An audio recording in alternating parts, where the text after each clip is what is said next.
আগরতলায় বাংলাদেশের সহকারী হাইকমিশন এবং সংখ্যালঘুদের উপর হামলার প্রতিবাদে ঢাকায় ভারতীয় হাইকমিশনে স্মারকলিপি দিয়েছে ইনকিলাব মঞ্চ।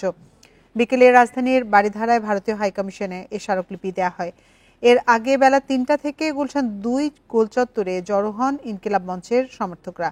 বিভিন্ন স্লোগান লেখা প্ল্যাকার্ড হাতে মৌনমিছিল করে ভারতীয় হাইকমিশনের উদ্দেশ্যে রওনা হন তারা। তবে কিছু দূর যাওয়ার পর তাদেরকে আটকে দেয় পুলিশ। পরে পুলিশের সহায়তায় ৩ জন প্রতিনিধি হাইকমিশনের স্মারকলিপি দিতে যান।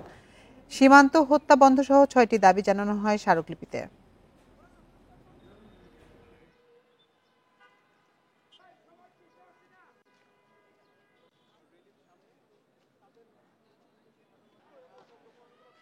আমাদের নিরাপত্তা আপনারা দেখবেন, আপনাদের নিরাপত্তা আমরা দেখব।